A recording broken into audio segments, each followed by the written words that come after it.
The sun burned over the red roofs of Nice as Queen Jezebel rose to power. She was beautiful but full of wickedness, her eyes cold as river stones. From the moment she became queen, she brought with her strange gods and commanded that the people bow to Baal. The drums of worship no longer called to the true God, but to idols made of wood and clay. King Obes, once a fair ruler, became a shadow of himself. He listened to no one but Jezebel. She whispered evil into his ears, and soon the kingdom of Nice was covered in darkness. The people feared her name more than the lightning that cracked over the sky. One morning, a man of God named Prophet Zuberi appeared in the town square. He was dressed in a rough brown robe, his eyes blazing with holy fire. "Turn from your idols," he cried, "for the anger of heaven burns against this land." His words shook the people's hearts, and whispers began to rise like smoke through the market. When news reached Jezebel, she laughed cruelly. "Who dares speak against Baal?" she hissed. "I will silence that tongue forever." Her voice carried venom, and her guards bowed low, knowing her wrath was a storm that spared no. King Obes sat silently on his throne as Jezebel poured sweet poison into his heart. "My king," she said, touching his shoulder, "this prophet is a threat to your crown. He stirs rebellion with his foolish words. Order his death before he turns the people against you."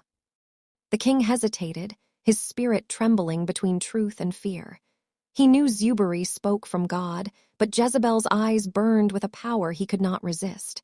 At last, he nodded weakly. And with that nod, darkness gained ground in the palace of Nice. That night, soldiers stormed the prophet's hut, but Prophet Zuberi was already gone. A strange wind had led him to the forest before the guards arrived. He hid by the great river Umans, where he prayed and fasted for the people of Nice. "Father," he cried, "open their eyes before the queen destroys them all." As he prayed, thunder rolled across the hills. The river roared louder than before, and Zuberi knew that God had heard him. A fire burned in his heart. He would return to confront Jezebel face to face. Zuberi returned to Nice and called for a great gathering in the king's courtyard.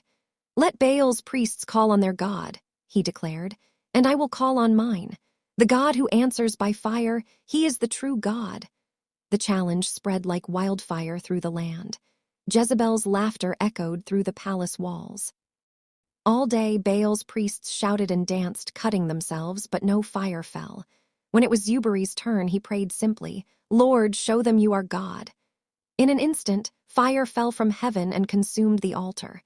The people screamed and fell on their knees. "The Lord, he is God," they cried. Queen Jezebel's fury was like a storm tearing through the palace. "That man will die," she roared, smashing a golden cup against the floor. Her eyes flashed with madness. "By tomorrow, I will make his head my trophy." Her servants trembled, for none had seen her so wild.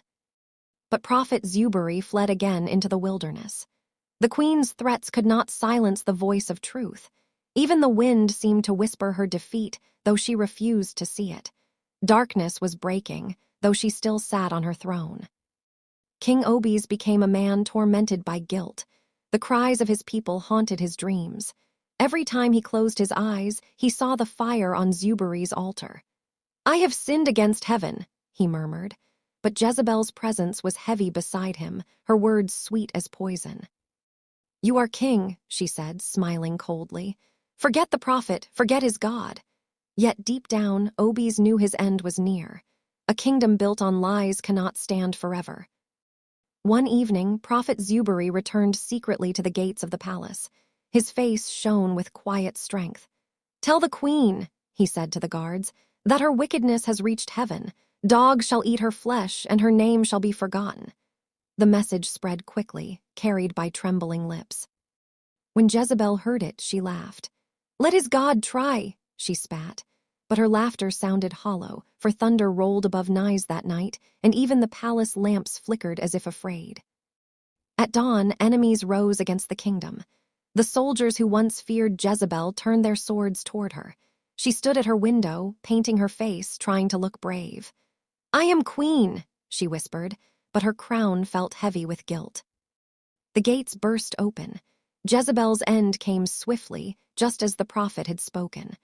Her body was thrown down, and wild dogs devoured her in the courtyard. The drums of Baal went silent. The people knew at last that evil cannot stand against truth. When the storm cleared, Prophet Zuberi stood once more in the market square. The people gathered around him with tears and hope. "Let us rebuild," he said gently.